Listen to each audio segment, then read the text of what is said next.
Parlimen Malaysia pada hari Jumaat 12 Mac 2021 bersamaan dengan 28 Rejab 1442 Hijri. Hari Jumaat juga dikenali sebagai Sayyidul Ayyam yang bermaksud penghulu segala hari. Untuk makluman para hadirin hadirat sekalian, ceramah agama yang sulung ini dianjurkan oleh Biro Agama Kelab Kebajikan dan Sukan Parlimen Malaysia atau lebih mesra dipanggil KESPA. Pertama-tamanya sekali saya ingin mengucapkan tahniah dan terima kasih kepada para hadirin dan hadirat sekalian kerana berkumpulnya kita di sini pada hari ini dan bagi mendengar majlis ilmu yang akan disampaikan oleh yang berbahagia Ustaz Azman, seorang penceramah atau pendakwah yang tidak asing lagi bagi kita semua. Izinkan saya membacakan sedikit biodata mengenai penceramah. Nama penuh beliau Cik Azman Shah bin Alias atau Cik Man, berasal dari rantau Negeri Sembilan, berumur 40 tahun, berkelulusan dalam bidang syariah Islamiah Universiti Al-Azhar Mesir, juara pencetus ummah musim kedua pada tahun 2014 dan kini bergelar pendakwah bebas, pengacara dan juga pelakon. Majlis dengan sukacita menjemput yang berbahagia Ustaz bagi menyampaikan ceramah yang bertajuk Isra' Mi'raj, sebuah kisah perjalanan agung, ibrah buat umat Islam. Majlis dengan segala hormatnya dipersilakan. Silakan Ustaz. Bismillahirrahmanirrahim. Assalamualaikum warahmatullahi wabarakatuh. Terima kasih saudara pengacara majlis. Alhamdulillahirabbil alamin. Wassalatu wassalamu ala asyrafil anbiya'i wal mursalin wa ala alihi wa sahbihi ajma'in. Allahumma rabbi syrah lana sudurana wa yassir lana umurana wahlul 'uqdatam min alsinatina yafqahu aqwalana. Rabbi yassir wa la tu'assir ya karim. Rabbi yassir wa la tu'assir ya karim. Rabbi yassir wa la tu'assir ya karim. Amma ba'd. Pertama sekali Ciman ingin mengucapkan syukur kepada Allah Subhanahu wa taala kerana diberikan peluang untuk bersama tuan-tuan dan puan-puan pada hari yang berbahagia ini yang kita kenal sebagai penghulu segala hari, Sayyidul Ayyam. Bukan ayam bela tu. Penghulu segala hari. Ayyam tu plural bagi yaumun. Yang keduanya, Cik Man ucapkan terima kasih kepada orang parlimen lah. Terperanjat lah. Aku manager beritahu ceramah parlimen. Apa pula nak buat parlimen tu kan? Kita pun tak adalah nak orang kata tak familiar dengan apa yang berlaku. Kita tahulah apa yang berlaku di situ. Satu tempat yang rakyat Malaysia pun tahu tempat apa. Jadi akhirnya rezeki saya kali pertama untuk sampai di sini bagi membicarakan salah satu topik yang saban tahun kita akan membincangkan. Saya rasa kalau tuan-tuan pun dah tahu dah, tak perlu saya nak bagi tahu, cuma atas dasar kita bertazkirah ataupun memperingati semula. Tuan-tuan dan puan-puan yang dirahmati Allah sekalian, bila kita sebut perkataan Al-Isra' dan Al-Mi'raj, dua perkataan, Al-Isra' satu, yang kedua Al-Mi'raj satu. Benda ni dah sinonim dalam bahasa Melayu yang asalnya daripada bahasa Arab. Al-Isra' daripada perkataan Asra, maksudnya memperjalankan. Saya bagi situasi. Abu berjalan, bermakna dia menggunakan kudratnya sendiri. Kudrat itu semua daripada Allah lah. Tapi kita nak cerita pasal kita manusia ni, kita berjalan dengan kuasa kita sendirilah. Tapi hakikatnya Allah yang menyebabkan dia boleh berjalan. Abu berjalan. Ayat yang kedua, Ahmad menjalankan Abu. Aku tak fikir pula benda tu akak boleh ketawa sikit ya. Tapi tak apalah kak, bagi semangat kat Cik Iman. Sebab aku fikir parlimen ni orang beraduh aja. Tapi akak boleh ketawa tu maknanya ailah tertekan kak fikir bini 2 tahun. Ya. Dia ada alukan, silakan tuan.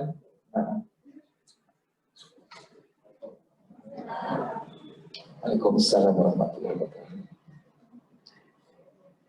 Apa tadi kak? Tak, saya berhenti sampai apa tak dengar ceramah itu dah. Saya berhenti sampai mana tadi? Apa gaduh ha?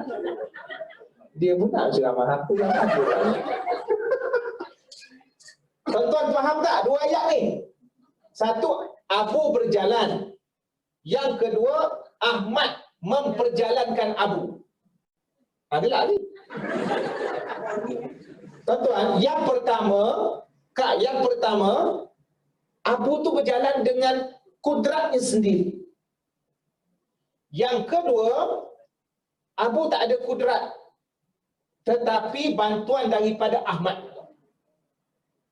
Maka konsep bantuan memperjalankan ini kita panggil asra dari sudut kita nak cerita perjalanan. Asra bukan berjalan sendiri. Kalau berjalan sendiri, masya yamshi bahasa Arab. Masya yamshi. Itu dia berjalan sendiri. Tapi kalau kita nak beritahu kita yang menjalankan dia, maka Allah guna dalam ayat Al-Quran Azra. A'udzu billahi minasyaitonir rajim. Subhanalladzi asra bi'abdihi. Apa guna lagu tu? Subhanalladzi asra bi'abdihi lailam minal masjidil harami ilal masjidil aqsa alladzi barakna haulah linuriyahu. Baik. Ayat yang pertama dalam surah Al-Isra, Allah dah ceritakan berkenaan dengan Isra. Maha suci. Sebab benda ni benda agung tuan-tuan, ni bukan benda-benda biasa. Jadi bila kita tengok benda yang beranjat, wow, maha suci. Encik Man alu-alukan apa kehadiran Ketua Pentadbir Parlimen Malaysia. Apa khabar bang? Puan Nuriyahati. First time sebut nama betul kan? Puan Nuriyahati. Unik kan selalu kita Puan Nurhayati, Puan Nuriyahati daripada Sabah ya puan ya. Terima kasih sudi datang. Baik. Apa tadi ya? Apa ni tak boleh? Oh dia keluar. Baik. Maha kita kalau tengok benda yang tak ajuk. Contoh tuan-tuan, saya tanya tuan-tuan jawablah. Malah kalau ceramah ni, mana kita ada tulis. Kalau menerima nikmat, kita cakap. Kalau dengar kematian, kita cakap. Alhamdulillah. Okey. Kalau buat dosa, kita cakap. Astagfirullah. Selesai baca Quran, kita sebut. Sadaqallah. Ada perkataan Masya Allah, Subhanallah. Subhanallah ini apabila kita melihat sesuatu yang kita sendiri tak mampu nak buat benda tu. Apa yang Allah cerita dalam ayat yang pertama surah Al-Isra tu? Nabi naik ke langit. Tak, Nabi naik ke langit tuan-tuan. Tuan-tuan pun pernah naik ke langit. Okeylah, mungkinlah kita kata, saya Asia, Mars contohnya, kemudian flight ke sana, India, Switzerland, lalu naik ke langit. Tapi ini satu proses yang pertama, jarak Nabi naik tu satu hal. Tuan-tuan, bila Nabi naik ke langit, dia bukan naik ke langit sampai langit ke-7. Lagu Syarifah Zarina. Oh, hafal. Dia bukan sampai naik langit ke-7 sahaja. Tapi melebihi, menjangkaui lebih daripada langit ke-7 sampai Baitul Ma'mur, sampai Sidratul Muntaha. Tuan-tuan pernah tengok cerita apa berkenaan dengan angkasa? Selain daripada Avengers. Star Wars, Star Trek. Bila kita tengok apa dia? 3 contoh cukup lah. Bila kita tengok, terima kasih tuan-tuan ya, senarai kan. Bila kita tengok cerita Star Wars ke Star Trek, Thanos tak habis-habis nak kumpulkan batu cincin. Jalan coklat tu banyak. Kemudian dengan Iron Man, wow, kita tengok cerita tu tuan-tuan, wow. Yang buat tu makhluk. Dan kita mungkin boleh percaya. Kononnya kalau Iron Man habis bateri ke apa benda, sedih, menangislah. Itu makhluk. Tetapi dalam Al-Isra dan Al-Mi'raj, yang menguruskan kejadian itu adalah zat yang tidak ada tandingan, Allah Subhanahu wa taala. Kenapa ada di kalangan kita yang tak percaya? Itu isu. Sebab tu tuan-tuan, saya terus pergi kepada ibrah. Apa pengajaran? Selalu orang pengajaran hujung. Isra' Mi'raj ini antara pengajarannya ialah membincangkan tentang pertembungan antara iman dan kufur yang memang berlaku sejak zaman berzaman dalam sejarah ketamadunan manusia. Kau percaya Tuhan, yang kau tak percaya Tuhan. Itu je. Pertembungan dua benda. Sebab Allah menciptakan dalam hidup kita ni dua benda. Tak pendek, panjang. Tak kurus, gemuk. Malam, siang. Dosa, pahala. Sampai ke akhirat, syurga, neraka. Tapi dalam proses kehidupan dekat dunia, nak beriman ke tak nak beriman? Itu. Kita kaji balik ayat itu. Maha suci yang memperjalankan Asra. Jadi bila kita tengok tak masuk akal ke masuk akal dalam tempoh tak sampai beberapa hari. Jangankan beberapa hari tuan-tuan, tak sampai 24 jam. Pada waktu malam benda tu settle semua. Nabi bergerak daripada daripada Masjidil Haram. Ayatnya bagi tahu minal Masjidil Haram. Dah bagi tahu dah, minal Masjidil Haram ilal Masjidil Aqsa. Sampai Masjidil Aqsa, tuan-tuan. Tuan-tuan buka apa tu? Ataupun Google Map, berapa jarak antara Masjidil Haram sampai Masjidil Aqsa. Kalau perjalanan dengan unta, dengan kuda, berjalan kaki, berapa minggu akan dah sampai. Itu satu hal. Kemudian daripada Masjidil Aqsa naik ke langit. Langit ada 7 lapis. Satu langit nak naik ke lapis, mana ada eskalator? Jarak antara satu langit ke langit yang kedua 1000 tahun perjalanan. Yang akak tengok kapal angkasa berjalan laju kelajuan cahaya dalam cerita, mereka tak sampai. Yang kita rasa kagum itu sebenarnya itu masih lagi dekat. Subhanallah. Kita sebut subhanallah. Benda ni tak akan dapat dilakukan kecuali dengan kuasa zat, iaitu Allah Subhanahu wa taala. Maka sudah pastilah Nabi dengan kudrat manusiawinya tidak mampu. Nabi manusia. Jadi siapa yang berkuasa memperjalankan Nabi dengan perkataan memperjalankan, Allah memperjalankan Nabi, maka tak ada lagi dah pertelingkahan. Kecuali kalau kau sendiri tak percaya Allah, tak dapat nolong. Sebab tu kita ada banyak klien. Ada banyak kita punya audien ataupun kita punya orang yang kita nak bercakap. Yang pertamanya kita nak cakap dengan Kristian ataupun dengan Yahudi. Diorang ni memang dah, diorang ni ada sejarah menerima Nabi. Senanglah sikit. Tapi ni kita nak cakap dengan atheist ataupun free thinker, tak dapat nak hujah Quran tak? Quran pun dia tak percaya. Maka Tuhan dia tak percaya. Tapi kalau dengan orang yang pernah diberikan kitab, siapa dia orang yang pernah diberikan kitab? Injil, Nasrani. Kemudian Taurat, Yahudi. Boleh tak kita berhujah? Sebab kebenaran memang ada dalam tu. Tapi kecuali dia dah selewengkan kitab tu lah. Baik, selesai. Maka kita katakan perjalanan Nabi pada satu malam, tak sampai 24 jam, atas kuasa Allah. Inna Allah ala kulli syai'in qadir. Jadi sekarang ini kalau kita ikut logik akal, kita katakan tak logik, itu masalah kita. Sebab itulah Allah menurunkan wahyu untuk membimbing akal, kerana agama ni tidak agama itu tidak selama bukan 24 jam fikir logik. Benda yang tak logik katanya bukan Islam ni tak logik. Tak, ada juga perkara yang tak logik dalam Islam. Ada benda-benda yang kita tak boleh nak hadam dengan akal kita. Kenapa syariat macam ni? Ada benda yang logik. Contohnya, mencuri, potong tangan. Berzina, direjam kalau sudah kahwin. Kalau belum kahwin, disebat. Dalam benda-benda yang kita buat dalam kehidupan harian, benda tu memang logik. Kenapa kena saman? Sebab langgar lampu isyarat dengan tiang-tiangnya sekali.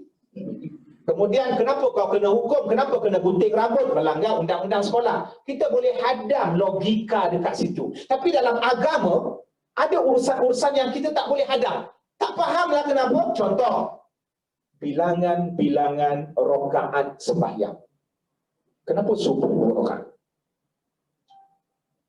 Kenapa zuhur 4 rakaat? Kenapa asar 4 rakaat? Tak faham. Kalau kita ikut logik akal kita, kita akan kata, kenapa tak sama ratakan rakaat biar cantik tersusun? Ataupun waktu subuh tu kita tambah rakaat, sebab waktu tu pagi bila banyak pergerakan rakaat, panaskan badan. Patutnya buat 4. Waktu tengah hari dah panas, kuranglah jadi 2. Ini logik manusia. Tapi akhirnya kita tidak boleh menerima semua ini berdasarkan logik. Satu lagi, kaedah penyapuan khuf. Tuan-tuan pernah dengar penyapuan khuf? Khuf ni suatu lagi kaedah yang disyariatkan. Bila kita ambil air semayang, tak payah lagi nak buka kasut, sapu dekat atas tu je. Tapi dengan syarat, masa mula-mula ambil wuduk tu memang kena basuh betul-betul. Lepas tu pakai sepatu tu ataupun kita panggil khuf. Lepas tu kalau terkentut ke ataupun kita batal wuduk, ambil air semayang untuk memperbaharui. Bila nak basuh kaki, tak payah buka, cuma sapu di bahagian atas, bukan bawah, atas. Logik kita kata apa? Sebab tu kata Saidina Ali, kalau agama ini berdasarkan logik, sudah pastilah menyapu kasut di bahagian bawah lebih utama daripada bahagian atas. Sebab selalunya yang kotor atas ke bawah? Bawah. So kita katakan, Allah kurniakan kita akal untuk fikir banyak benda. Sampai satu perkara, sampai satu border, akal kita pun stop. Tak boleh lah, tak boleh hadam, tak faham. Tak faham. Maka ketika itu wahyu akan mengambil alih. Dan ketika itu sikap kita sebagai orang beriman, sami'na wa ata'na. Ini pengajaran. Waktu Nabi bila dah selesai Isra Mi'raj, dia balik ke Mekah, ada yang tak percaya. Tapi yang paling percaya Nabi siapa di kalangan manusia ketika itu? Abu Bakar As-Siddiq. Sebab tu dia digelar As-Siddiq, orang yang sangat mempercayai tanpa syarat. Kita kadang-kadang nak percaya orang, kita letak syarat tak? Aku boleh percaya kau, tapi tak Abu Bakar tak. Apa yang keluar, dia akan percaya. Sebelum cakap pun dah percaya lah. Aku nak cerita dengan kau, percaya. Macam tu lah contoh. Macam tu lah contoh. Kan? Abu Bakar. Dia sahabat nombor 1. Kita nak cemburu apa tuan-tuan? Entah-entah. Kenapa Nabi ni macam pilih bulu, dia sayang Abu Bakar lebih. Kita ni tak. Tuan-tuan, kalau kita hidup sezaman dengan Nabi, silap-silap kita join grup Abu Jahal tau. Yang kita nak bertikaikan, kenapalah Allah ni tak bagi kita hidup zaman Nabi. Zaman sekarang tak ada Nabi, susahnya kan? Macam-macam fahaman. Tuan-tuan, bersyukurlah dengan apa yang Allah tentukan takdir perjalanan hidup kita. Mana tuan-tuan boleh yakin kalau kita hidup pada zaman Nabi, kita akan jadi pengikut siapa? Abu Jahal ataupun Abu Lahab ataupun Rasulullah, dan kita akan bersama-sama dengan Abu Bakar. Maka ketika manusia pada zaman kali pertama Nabi mengaku dia sebagai Nabi, memang teruji untuk mempercayai kerana mereka sudah sepati dengan kepercayaan nenek moyang berhala. Maka Abu Bakar melakukan satu pengorbanan yang besar apabila dia mengambil keputusan untuk mempercayai 100% apa yang dibawa oleh Nabi. Macam sinetron pula cakap lah. Tuan-tuan boleh faham tak? So bila Quraisy tanya, ni masa ni kat Mekah lagi kat, dia tak pergi ke Madinah lagi. Quraisy tanya dia, engkau percaya ke apa yang Muhammad bawa? Abu Bakar simple aja, aku percaya. Sedangkan sebelum dia naik ke langit pun aku percaya. Berapa banyak dia dah cakap, ini kan pula satu peristiwa, takkan aku tak percaya. Memang confirm lah dia percaya. Percaya ni bukan percaya biasa, percaya yang luar biasa. Ada manusia tahap kepercayaannya, engkau percaya tak? Bagi contoh, mak pergi pasar tadi, ikan bergerak-gerak, hidup lagi. Adalah ikan yang bergerak.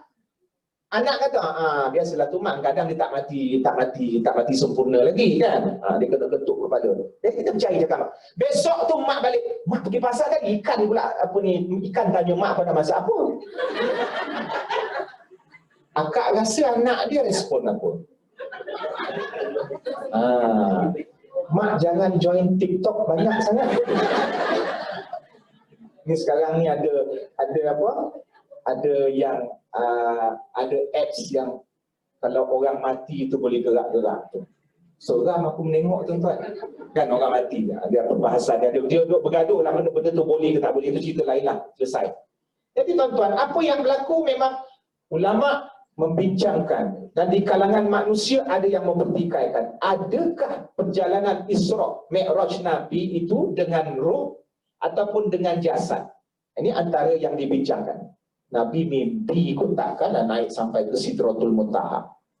Mungkin Nabi tidur di Mekah, kemudian roh dia naik ke langit, ataupun roh dengan jasad dia memang ada dekat Mekah, tapi dia tengah tidur, dia mimpi aja. Tuan-tuan, jawapan yang tepat dan itulah yang confirm, Nabi melalui Al-Isra' dan Al-Mi'raj dengan jasad baginda. Memang dia pergi betul. Maknanya dia tu tak ada kat Mekah waktu dia naik ke langit. Tak ada. Sebab apa? Mana dalilnya? Ayat yang pertama. Janganlah pusing-pusing mana. Ayat yang pertama. Subhanalladzi asra bi'abdihi. Perkataan al-abdu, perkataan, okey tuan-tuan orang kalau tak ada roh. Ada satu orang, dia tak ada roh. Kita tak panggil dia orang, kita panggil dia mayat. Sebab roh tak ada. Roh tak ada. Dan kalau pula roh tak ada jasad, kita tak panggil orang, kita panggil roh. Tetapi kalau gabung dua-dua, dia jasad dan jasadnya bergerak, itu abdu. Maka Allah sebut subhanalladzi asra, memperjalankan bi'abdihi, memperjalankan abdi. Maknanya makhluk yang jasad dan roh. Allah tak kata asra bi ruhihi. Allah tak kata macam tu. Kalau Allah sebut asra bi ruhihi, maknanya ada jangkaan yang naik tu cuma roh. Mungkin dalam mimpi. Dan jasad Nabi duduk di Mekah lagi. Tapi dengan bi'abdihi, ayat Quran tidak menipu. Kalam Allah memang confirm Nabi naik, dia sendiri naik. Timbul persoalan. Kenapa jasad tak hancur? Itu astronomi kena pakai baju apa semua. Mana kena ada bawa tong dengan dia punya persediaan. Itu yang silapnya kita ni bila kita analogikan kuasa Tuhan dengan apa yang kita faham. Lepas daripada lapisan ozon, mungkin tekanan apa semua ni, Nabi relax, selamba naik. Bahkan lebih daripada lapisan ozon, lebih daripada langit ketujuh. Tuan-tuan, apabila sesuatu itu diuruskan oleh Allah, maka mudah saja bagi Allah. Contoh orang pertikaikan. Dekat padang mahsyar nanti Cik Man, kita dihidupkan kembali hari kiamat. Kan orang dah mati, macam mana boleh hidup balik? Baik, tuan-tuan, logik akal. Kita nak comparekan dua situasi. Kalau Allah mampu untuk mencipta manusia yang asalnya daripada tak ada, apalah sangat bagi Allah untuk menghidupkan kembali manusia yang asalnya memang ada. Ni mayat. Dia pernah ada dan dia pernah hidup. Allah hidupkan dia. Lepas tu mati. Allah nak hidupkan kali kedua, senang. Berbanding Allah mencipta Adam. Allah tak pernah susah lah. Saya nak buat perbandingan sebenarnya. Mana satu yang lebih rumit? Nak mencipta sesuatu daripada tak ada sebab nak cari idea, nak buat konten apa, ataupun benda dah ada, just kita nak top up. Sudah pastilah yang susah tu nak buat kali pertama. Allah mencipta Adam daripada sampel yang tak pernah ada. Tak pernah ada sampel. Sebelum Adam tak ada sesiapa. Maksudnya tak ada makhluk insan. Ada manusia pertama. Wa idh qala rabbuka lil malaikati inni ja'ilun fil ardi khalifah. Perbicaraan Allah dengan malaikat untuk menjadikan di atas muka bumi khalifah. Sebelum Adam ada. Malaikat jin memang dah lama dah. Cuma dia orang ni tanya dinosaur tu aku tak tahu. Cik Man, budak-budak IG kan, Instagram. Akak ada di Instagram kan budak-budak muda. Baik. Cik Man, dinosaur wujud tak? Kita kata tak ada dalam Quran, tak ada pun dalam hadis. Tapi nak percaya terpulang. Tapi jangan paksa orang lain percaya. Itu saja. Kerana kita umat Islam, prioriti kita hanya menumpukan apa yang ada dalam dalil. Selesai. Ni yang laju-laju. Okey, kita dah bersetuju bahawa Allah memperjalankan kuasa Allah. Tetapi kita nak bincang secara detail bentuk kuasa Allah ketika menguruskan. Maka naik apa Ustaz? Kereta api laju Jepun tak ada dekat Mekah time tu. Maka Allah menciptakan satu makhluk namanya apa Kak? Buraq. Aku didatangkan satu makhluk berwarna putih yang lebih besar daripada barol, kecil sedikit daripada kedai. Namanya Al-Buraq. Bukan berak, Buraq. Ini binatang. Dia ada sayap. Tak ada sebut dalam hadis. Kita menggambarkan buraq ni ada sayap kan? Buraq ni ada sayap. Ada setengah orang menggambar. Tapi dalam hadis tak sebut sayap. Maka, laju. Buraq itu daripada kata akarnya, root wordnya Al-Barqu. Al-Barqu maksud dalam bahasa Melayu, kilat. Nama haiwan tunggangan Nabi ketika peristiwa Isra' itu, Al-Buraq, dia ambil daripada maksud kilat. Tuan-tuan tahu kilat laju ke perlahan? Laju. Sempena-sempena. Walaupun ada pendapat yang lain mengatakan Al-Buraq itu memang nama khusus, dia tak ambil daripada mana-mana perkataan yang lain. Dan binatang itu tak ada dah sekarang. Akak jangan pergi zoo negara macam mana buruk yang Nabi tak ada. Tak payah cari situ. Tak payah nak buat kerja yang tak sendiri nak cari buruk situ. Itu binatang itu dikhususkan untuk itu sahaja. Pada hari itu, malam itu. Sekarang ni wallahu a'lam, ini perkara ghaib. Jadi tidak perlu ditanyakan. Urusan ghaib tak perlu dan tak ada faedah. Kita nak cari buruk sekarang tak ada faedah. Mak cari apa? Buruk lah mak, nak cepat sampai. Tuan-tuan, sebelum adanya teknologi kereta api Jepun apa semua, kereta api yang paling laju apa tak? Aku tak tahulah, tak selalu pergi melancong. Teknologi yang paling maju sekarang, Allah mampu dan berkuasa buat lebih maju daripada itu. Jadi Nabi daripada Mekah, Nabi naik, daripada Mekah Nabi berjalan malam, berjalan bumi itu kita panggil Isra. Yang naik kita panggil Mi'raj. Mi'raj ni maknanya tangga, eskalator, menaik, sesuatu yang naik. Baik.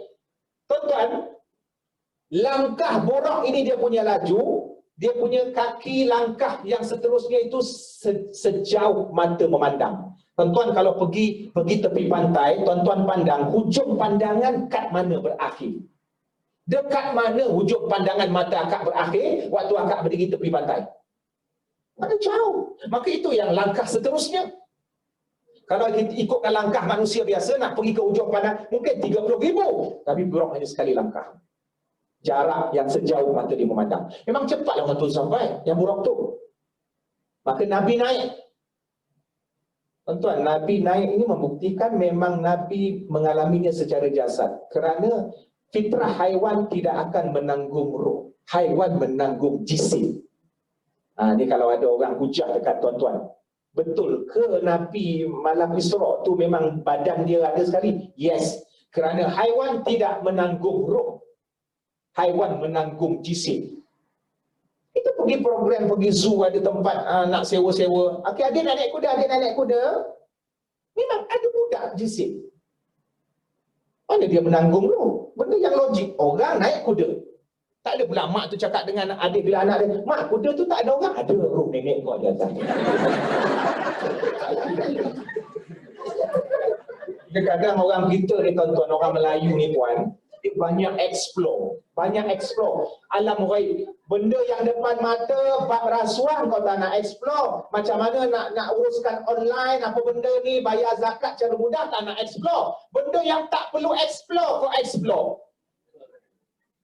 Mendakwa pula benda tu ada, padahal tak ada dalil. Malam 27 likur. Ni nak Ramadan ni kan? Pasang pelita 27 likur. Tak tahulah masih ada lagi ketidak kepercayaan. Kenapa pasang 27 likur tu pasang pelita? Tak ada yang bunyi. Senang arwah nenek kau bagi. Pertama dia explore benda yang dia tak nampak. Kalau balik orang tua tu betul-betul tahu belakang lain. Yang kedua tuan-tuan, roh ni dia dah ada dekat alam lain. Dia tak boleh dianalogikan. Ada soalan berdua. Mak, dulu masa nenek hidup kita duduk bahau. Habis sekarang dah pindah Seremban, nenek tahu tak letak rumah. Bila dah mati tuan-tuan, yang isu pasal 40 hari selepas kematian roh akan bergentayangan. Tak ada. Dia dah mati, dia akan menuju kepada Allah. Di mana? Wallahu a'lam berdasarkan perbahasan. Jadi benda-benda yang berkaitan, yas'alunaka 'anir ruh, qulir ruhu min amri rabbi, wa ma utitu minal ilmi illa qalil. Ada Yahudi tanya Nabi, dia nak uji Nabi. Yahudi dia bincang, kau pergi tanya tu, ditunjukkan Nabi. Kau pergi tanya tentang aku, dia nak uji, handal ke tak handal. Lepas tu bila dia tanya, Nabi tak boleh cakap kecuali apa yang diwahyukan. Wa ma yantiqu 'anil hawa. Dan dia tidak bercakap berdasarkan hawa nafsu, melainkan apa yang Allah wahyukan. Kemudian Allah mengajar Nabi ayat ini. Mereka bertanyakan kamu tentang perangai orang Yahudi, bertanyakan kamu tentang roh, bagi tahu dia orang, roh adalah urusan aku, urusan Tuhan. Dan kamu tidak diberikan ilmu kecuali sedikit. Jadi benda yang dalam hidup ini ada benda sedikit, jangan bincang panjang. Benda-benda agama tak boleh modify sangat. Bab semayang itulah bentuknya. Pergi haji itulah bentuknya. Yang Allah suruh kita modify, digalakkan modify, urusan keduniaan. Macam mana cara nak bayar zakat yang mudah. Contoh, yang tu dari segi teknologi. Gunakan macam mana nak mudahkan orang untuk ke masjid.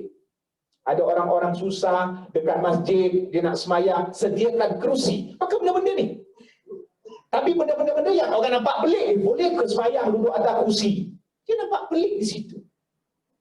Yang berkaitan dengan urusan membantu ibadah. Yang ada kait dengan urusan tu. Semayang tu ibadah lah, tak boleh modify. Tapi medium untuk semayang, naik kereta, yang ni tak ada masalah. Nabi naik unta. Zaman sekarang lagi cepat naik kereta. Kalau sakit, duduk. Masjid ada sediakan kerusi. Maka dunia perlu dimodify untuk memudahkan sembahyang. Yang sembahyang itu tak ada lagi dah modify. So gabungan tu. Jadi Nabi tambat borak di Masjidil Aqsa. Di Masjid Aqsa Nabi tambat. Tuan-tuan, bila dalam hadis sebut Rasulullah menambat, ini menunjukkan kepada kita bukan hanya sekitar, bukan sekadar Nabi nak ceritakan pasal dia menambat haiwan, tapi Nabi nak mendidik. Kisah ini mendidik kita bahawa dalam hidup ini kena ada usaha dulu, baru tawakal. Maknanya, jangan lepaskan binatang tu macam tu. Kenapa kau tak tambat? Kena ada usaha untuk jaga. Tak apalah, serahkan pada Allah. Tak, Allah suruh kita bekerja. Maknanya usaha untuk jaga haiwan tu daripada dia lari, tambat dia, kemudian serahkan pada Allah. Maka setiap part perbuatan Nabi sepanjang Isra' tu ada dia punya faedah. Nabi tambat binatang borak. Nabi mengajar kita kena usaha. Jangan nanti kan heboh, lembu kau hilang, meraung lembu hilang. Kenapa lembu hilang? Tak tambat. Kenapa kau tak usaha tambat dulu? Maknanya hidup tidak tawakal selama-lamanya. Kena gabungkan antara kerja dengan tawakal. Kenapa tak keluar cari rezeki? Rezeki Allah bagi. Tuan-tuan, memang rezeki Allah bagi, tapi yang menjadi penyebabnya juga Allah syariatkan. Allah yang bagi rezeki, Allah juga mensyariatkan. Tuan-tuan, kalau ke Bulu cari apa? Tahu pula cari makan. Lapar lah, tawakal. Tak nak pula tawakal. Tuan-tuan, sakit perut cari toilet. Lapar cari kantin. Ni ada makan-makan tak lepas? Tak ada.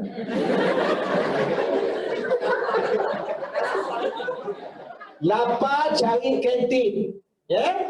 Rumah terbakar cari bomba. Anak hilang buat laporan polis. Kalau sempadan negara ada diganggu, askar. Kita katakan, habis itu manusia tak akan berbuat apa-apa. Kalau negara diganggu, perut tawakal, perut lapar, tawakal. Allah yang bagi kenyang. Ini konsep salah, tuan-tuan. Nabi turun berperang. Tuan-tuan, kalau lah misal kata kita nak kata Islam ni supaya mudah aja penyampaiannya, menang sentiasa, Nabi duduk aja relax dekat Masjid Nabawi. Dia lagi pula doa, dia super power. Doa mak tu makbul, doa Nabi lagi super power makbul. Tak ada pula Nabi doa, ya Allah kurniakanlah Megatron ke Optimus Prime ke. Nabi turun padang. Nabi turun padang, Nabi pakai baju besi. Oh, Nabi pakai baju besi ni takut sangat kena pedang. Kenapa tak tawakal? Kita punya mulut. Nabi pakai baju besi. Nabi nak mendidik, Islam nak mendidik. Agama ini adalah perjuangan. Kawan-kawan saya ada yang tuntut ilmu kebal. Tapi dia dah meninggal, mati dalam keadaan beriman. Dia dah buang, dia tanya pendapat. Aku ada ilmu kebal. So, apa pendapat kau? Buang. Alhamdulillah, dia mati dalam keadaan yang baik. Sahabat Nabi ada ilmu kebal tak? Tak ada. Ramai mati sahabat Nabi. Yang putus tangan, putus kaki. Kalaulah ada ilmu kebal, tuan-tuan, Nabi yang promote dulu. Itu satu. Yang kedua, kalau ada ilmu kebal, apa fungsi mati syahid? Apa fungsi mati syahid? Nabi mewar-warkan bagi semangat mati syahid. Kalau kau ada ilmu, bila kau nak mati ni? Sebab ilmu kebal. Jadi Islam begitu. Berjuang, berusaha, keputusan, tawakal. Itu dalam hadis Nabi sebut tawakal. Kita hidup sebagaimana tawakal burung. Apabila keluar dalam keadaan lapar, balik dalam keadaan kenyang, bawa cacing untuk anak. Hadis sahih. Burung. Allah mengajar kita tentang kehidupan melalui burung. Macam mana Habil belajar daripada seekor burung, macam mana nak uruskan mayat si Habil. Kan pembunuhan pertama berlaku antara anak-anak Nabi Adam. Fa'tabiru ya ulil absar. Fa'tabiru ya ulil absar. Ambillah pengajaran wahai orang-orang yang ada mata hati. Maka bab yang tambat haiwan itu pun mungkin tambat haiwan kita pun baca okey tambat macam tak ada apa faedah kan? Ada. Setiap apa yang berlaku, setiap momen yang berlaku dalam hidup Nabi semua ada faedah. Kemudian Nabi semayang dengan para nabi. Tuan-tuan, Nabi semayang dengan para nabi kan dah meninggal. Satu lagi cerita dia nak tanya. Kau boleh tengok cerita Makmum. Ada satu cerita Makmum, tuan-tuan. Mungkin tuan-tuan tak layan filem. Cerita Makmum ni, tuan-tuan, dia bukan masalah cerita, dia masalah bagi kesan kat hidup aku seminggu. Dia cerita, dia di Indonesia ni, tuan-tuan tahu kalau buat cerita tu. Dia semayang dalam dom seorang. Dia angkat takbir Allahu Akbar. Lepas tu ada suara Allahu Akbar. Kalau akak lah kan.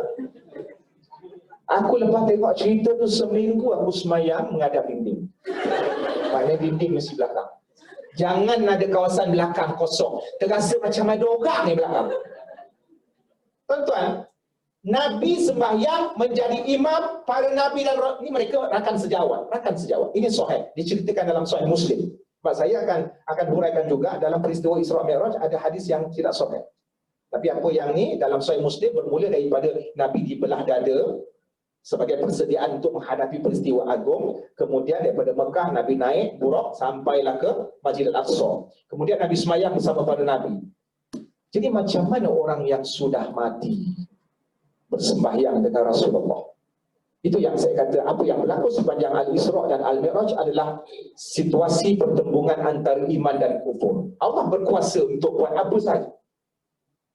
Para nabi dan rasul itu adalah rakan sejawat dengan Rasulullah. Maka itu simboliknya dekat situ. Dan nabi adalah penghulu segala nabi dan rasul. Maka dia menjadi imam. Cuma isunya, Cik Mat dia semayang apa? Nabi tak naik ke langit lagi. Dia semayang apa? Nabi belum ambil perintah sembahyang. Sebenarnya sebelum berlakunya perintah sembahyang, Nabi pun bersembahyang, tapi dengan cara yang dipimpin oleh Allah. Dan para Nabi dan Rasul ketika zaman diorang, mereka pun bertauhid, mereka pun bersujud, tapi dengan cara yang selain sembahyang 5 waktu. Tak mustahil lah. Sebab itu semua kehendak Allah. Allah membatalkan syariat, Allah buat syariat baru. Dulu boleh kahwin adik-beradik, Kak boleh kahwin adik-beradik tak? Sumpah mahram. Tapi zaman Nabi Adam, anak dia nak kahwin dengan siapa? Memang anak dengan anak. Sebab tu maka syariat ketika itu memang tak ada manusia lain. Nabi Adam ada anak-anak. Macam mana nak kembangkan? Maka syariat ketika itu tak sama dengan sekarang. Sebab tu dikahwinkan sesama anak. Tak boleh anak Nabi Adam. Anak lah bapa kahwin dengan anak Pak Long. Pak Long mana? Memang itu yang keluarga yang ada. Nabi Adam, Hawa, Qabil, Habil, Iqlimah, Lahuda. Ini ada nama-nama yang tak disebut dalam Quran tapi dalam tafsir ataupun Israiliyah. Mereka sesama anak. Itu tak ada istilah sumbang mahram. Allah ni suka hati dia lah. Nak buat apa? Dia syariatkan tu, dia batalkan balik. Anak susuan. Ada seorang budak, dia nak menyusu dengan seorang perempuan. Nak jadikan mahram. Berapa kali susu kak? 5.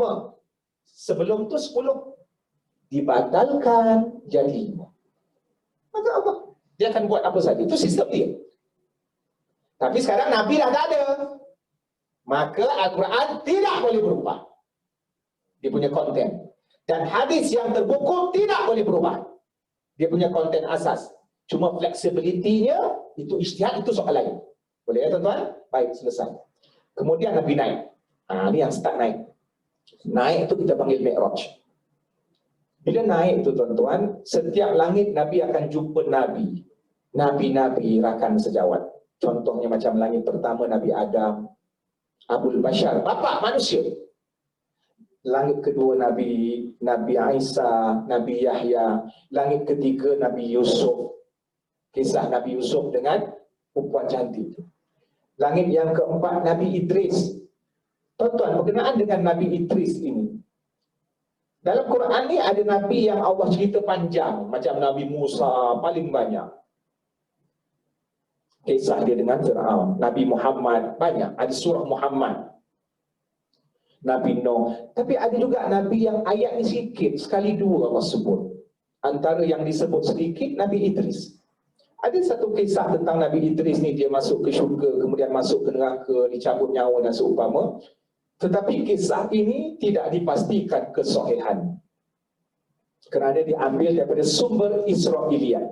Israiliyat ini sebarang cerita yang disampaikan oleh Bani Israel kepada kita. Sebab dia ni bangsa awal.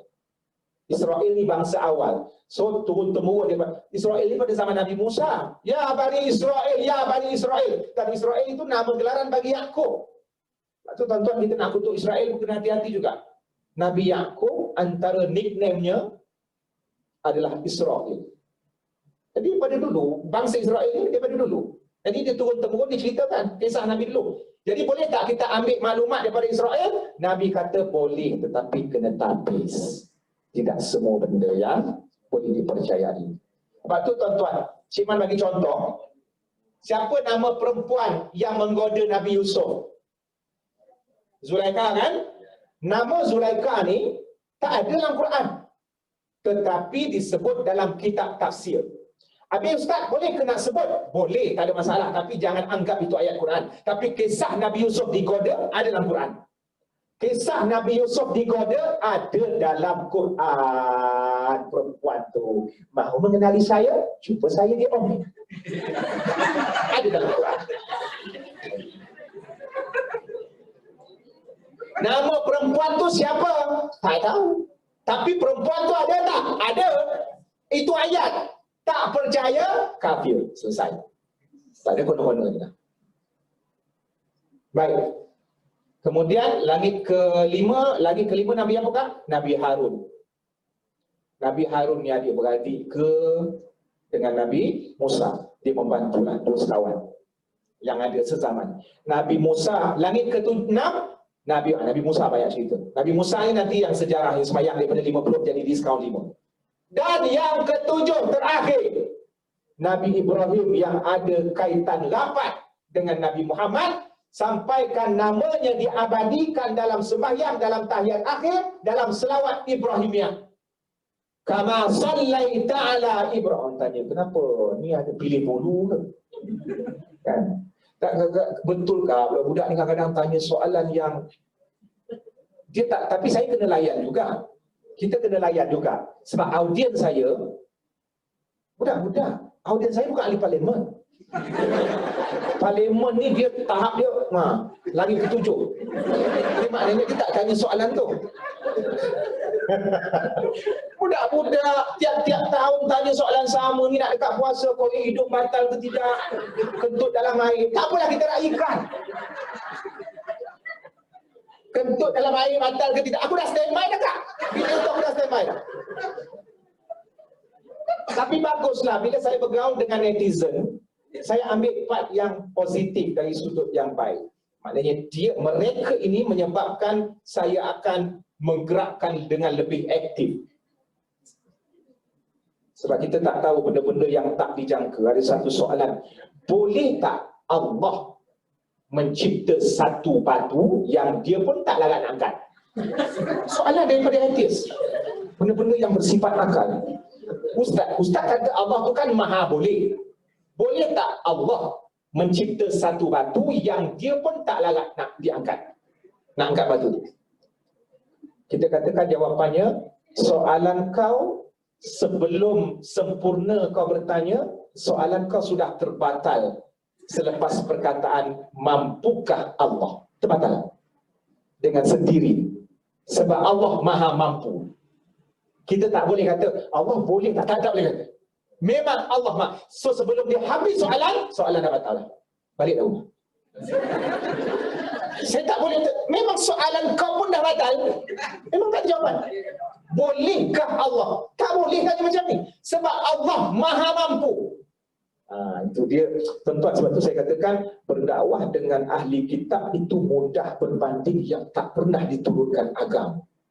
Dia akan ikut akal. So kita tak boleh guna dalil. Berdakwah dengan ateis tak boleh guna dalil. Dalam surah Al-Ankabut, dia tak percaya Quran. Apa itu yang kau bagi tahu Al-Ankabut itu? Maka dia ada sesuatu yang kita boleh guna, kita ada, dia ada. Apa dia? Maka sebab tu dalam Quran Allah juga mengiktiraf akal. Afala taqilun, afala tatafakkarun. Apakah kau tidak menggunakan akal? Apakah kau tidak berfikir? Maka insya-Allah dia boleh tewas dengan senjata yang dia sendiri ada. Tapi akhirnya manusia itu bukan semua perlu dilayan. Manusia yang sebab tu Imam Syafi'i kata, aku boleh berdebat dengan 10 profesor, tapi tak boleh berdebat dengan orang jahil.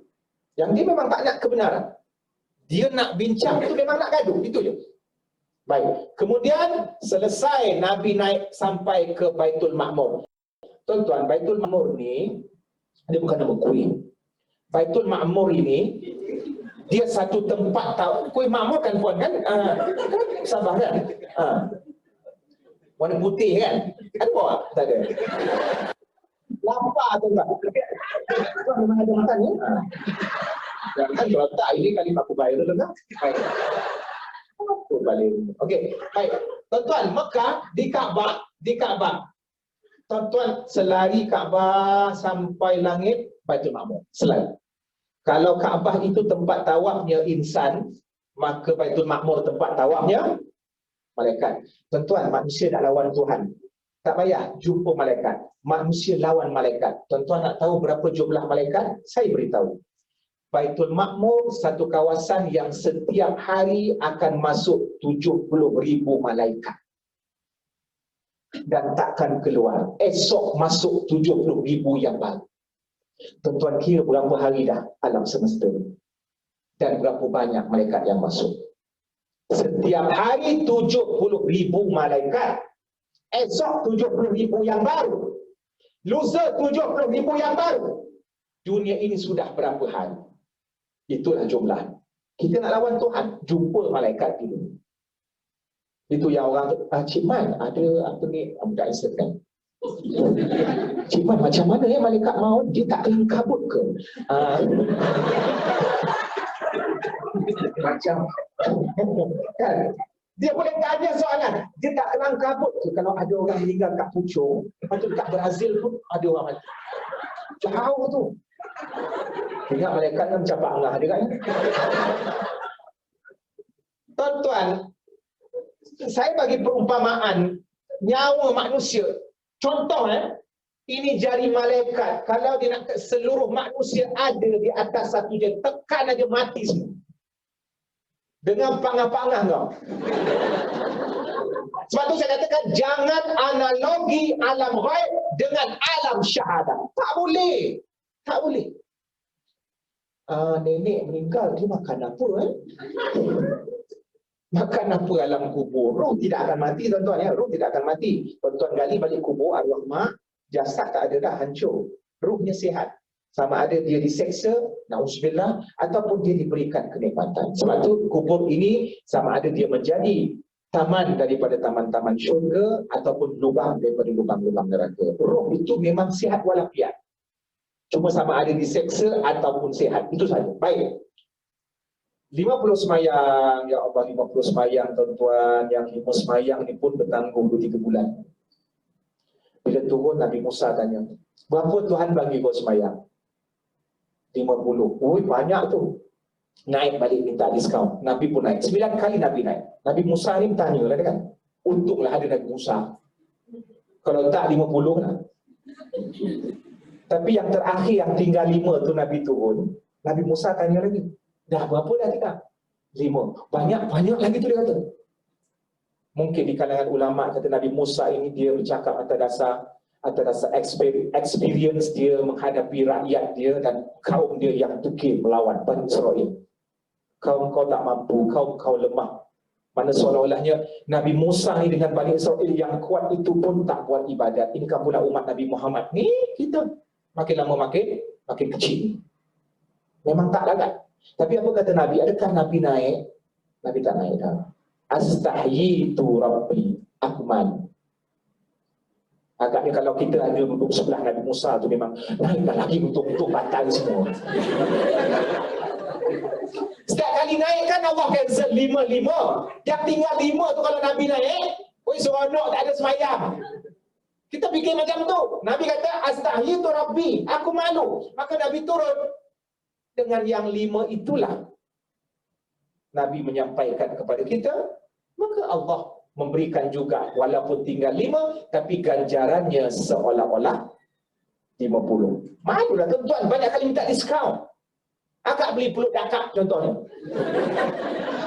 Kan? Peluk dakak cincin macam perisai apa. Minta berapa cincin? 30k. Kurang sikit? Okay, saya bagi dalam 28 lah. Boleh kot 10 kali. Kau nak berapa ni 20 sen? Kan malu. Dia adalah dia punya minta diskaun tu adalah 80%. Minta mahal lah. Ini memang harga dah mati dah. Kan kita normal, kita faham lah tu. Baik kita minta free aja. Jadi begitu Nabi. Itu dengan Allah. Banyak ada Allah bagi kita peluang tuan-tuan. So banyak muhasabah yang kita perlu ambil daripada peristiwa Al-Isra' dan saya beritahu, kita beritahu bahawa peristiwa Al-Isra' dan Al-Mi'raj bukan sejarah yang ada dalam buku sejarah semata-mata yang tidak akan berulang. Dia akan berulang. Bagaimana pertembungan antara iman dan kufur. Balik ke Mekah ada yang tak percaya. Zaman sekarang ada di kalangan manusia, di kalangan kita yang lebih kebendaan. Kenapa payah sangat? Abang kau nak semayang subuh, sebab dia tak nampak pahala. Tapi kalau mak cakap, abang, esok kalau abang semayang subuh, iPhone latest. iPhone latest apa kak? Akan pakai iPhone. Akak pakai telefon rumah ke? Tak, iPhone yang latest. Dia nama apa? Yang tu. Anak-anak mak, siapa semayang, setiap kali semayang, Samsung. Oh, laju. Tuan-tuan, bukankah Allah dah janjikan satu hadiah berjuta kali ganda lebih mahal daripada Samsung? 2 rakaat sebelum subuh. Rakaat al-fajri khairum minat dunya wa ma fiha. Lepas tu saya tengok dalam viral, dia senaraikan 7 orang paling kaya di dunia. Bill Gates. Sebutlah nama apa ni? Yang Alibaba tu siapa kan? Jack Ma. Jack Ma. Dia senaraikanlah Alibaba, lepas tu Bill Gates, lepas tu yang buat apa iPhone Apple siapa? Steve Jobs. Dia senaraikanlah di tangga-tangga dan yang pertama, tak ingatkan lagi kaya berapa banyak lagi kaya kan?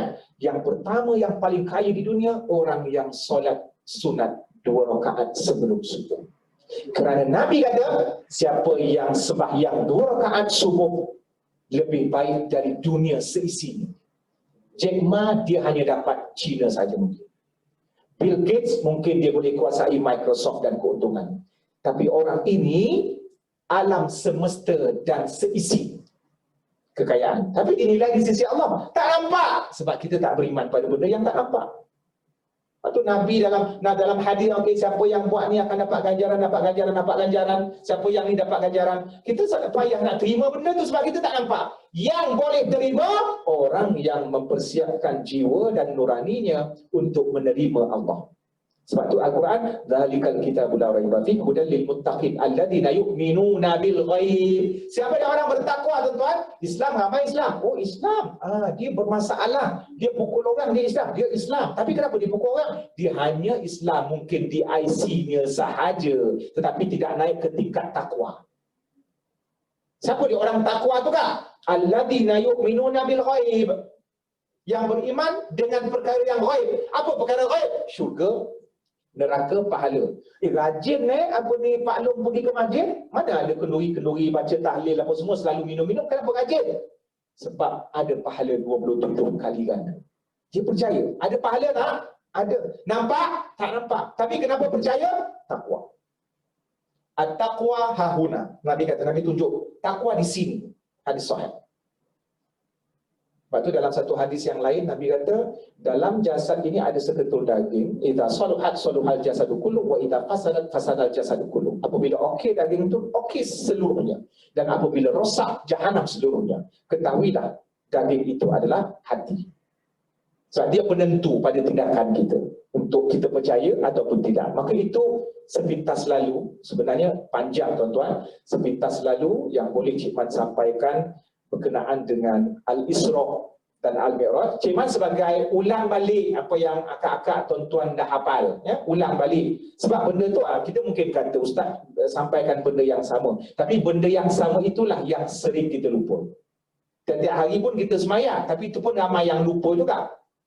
Dan satu benda, ibrah yang satu lagi yang Cik Man nak sampaikan daripada Al-Isra' dan Al-Mi'raj, dalam banyak-banyak ibadah yang paling agung dan berprestij sekali adalah solat. Kerana Nabi kebiasaannya, dia tak naik ke langit kalau terima perintah. Zakat semua dekat bumi, wuduk semua dekat bumi, Jibril turun bumi. Tapi ada satu perintah yang Nabi naik ke langit diiringi oleh Jibril, iaitu solat. Maka jangan abaikan solat. Besok dekat akhirat, soalan pertama Allah tanya, Allah tak ada SPM okey? 9A, syurga.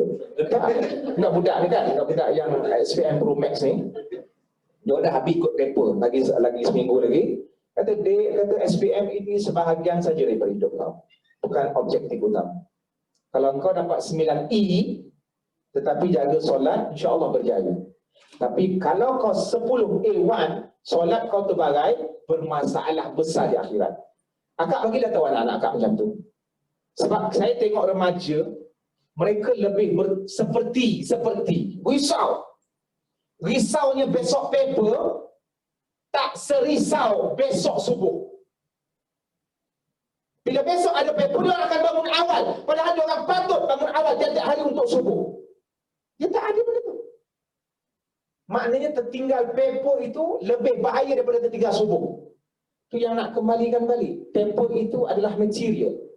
Itu yang saya kata, Isra' Mi'raj tidak berlaku lagi dah. Yang kafir Quraisy yang tak percaya Nabi itu tak ada dah, wujud dah, mati dah. Tapi perangai masih ada. Fir'aun orang pertama mengaku Tuhan. Fir'aun dah mati, tetapi perangainya ada. Qarun dah mati, orang yang suka tayang harta. Qarun dah tak ada, perangai ada. Dekat Instagram, tayang harta. Okey tuan-tuan, sesi soal jawab. Kalau tak ada, saya serahkan kepada moderator. Boleh?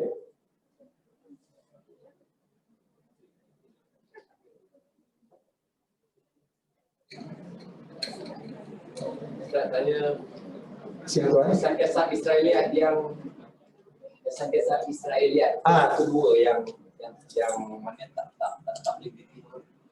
Okey. Baik, terima kasih tuan.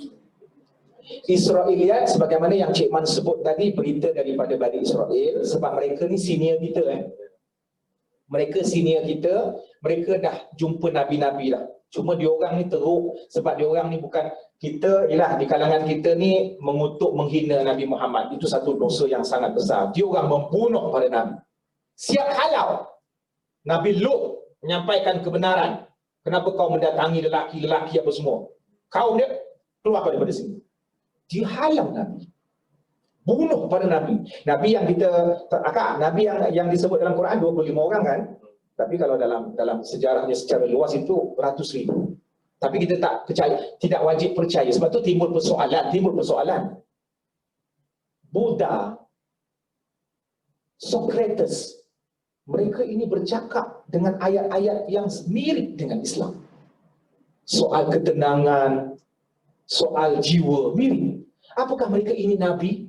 Buddha, Socrates, ahli falsafah, apakah mereka ini Nabi? Baik, Islam membuka perbahasan. Kita katakan, tidak mustahil nama-nama yang Nabi tak sebutkan dalam dalil itu yang kita jumpa, yang kita nampak, macam miriplah Socrates ni, dia punya falsafah. Sama aku baca buku pengajian Islam. Adakah dia ini Nabi? Maka ulama kata, boleh jadi. Kita tak wajib percaya. Tetapi ada kaedah. Yang boleh jadi tu kalau datang sebelum Nabi Muhammad. Yang ahli falsafah tu, kalau tuan-tuan baca buku sejarah, sama sebiji macam Islam. Sebiji dalam soal kemanusiaan dan ketuhanan. Apakah mereka ini Nabi? Boleh jadi kalau datang sebelum Nabi Muhammad. Tapi kalau datang selepas, confirm bukan. Ada ustaz, dia sebiji, dipucuk dengan. Apakah dia Nabi? Memang kau memang masalah. Bukan dia masalah, kau masalah. Kan? Kadang-kadang kita jumpa Tok Guru, kita mengagungkan Tok Guru. Tok Guru, okey, tak ada masalah. Yang anak boleh. Dia mengangkat sebagai Nabi dan seumpama. Selepas Nabi Muhammad, tak ada mungkin-mungkin. Memang confirm tak ada. Siapa yang mendakwa, kufur. Baik, jadi Israiliyat ni senior. Dia orang ada yang sampaikan, Nabi pun ada juga. Nabi bertanya pada penduduk Yahudi di Madinah dan Nabi membenarkan ataupun tidak membenarkan berdasarkan wahyu Allah. Sebab Nabi bercampur jiran dia Yahudi. Yahudi itu senior kita. Yang dulu mereka tinggal keturunan nenek moyangnya daripada Nabi Musa, Nabi Yakub, Nabi Isa, Nabi Daud. Baik, jadi ulama kata ada daripada Israiliyat yang boleh diterima. Dan ada yang tidak boleh diterima. Yang boleh diterima itu mesti lalu mulut Nabi dulu. Kalau Nabi kata, okey, on.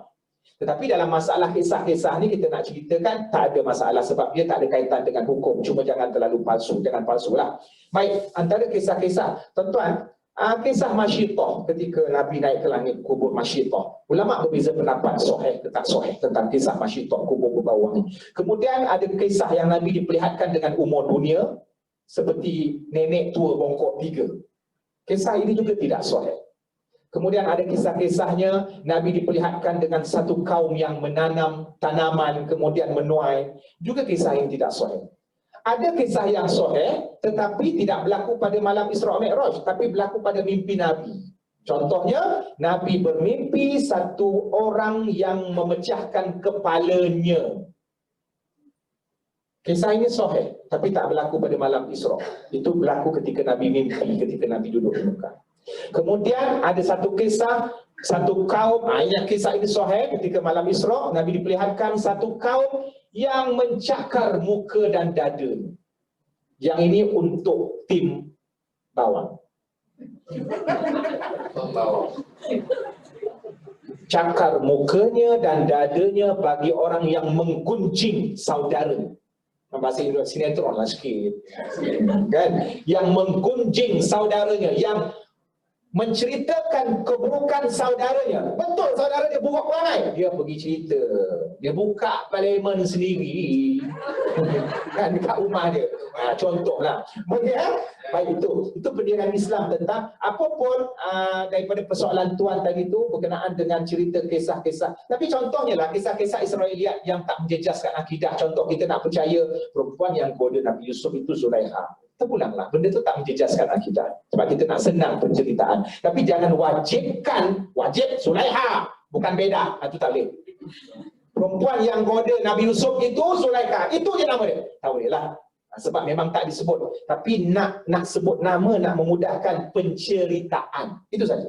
Sebab hadis-hadis dhaif ini sebilangan ulama membolehkan dengan tujuan sirah, sejarah dan juga kelebihan beramal. Tapi untuk mengasaskan hukum mesti hadis sahih dan juga hadis mutawatir.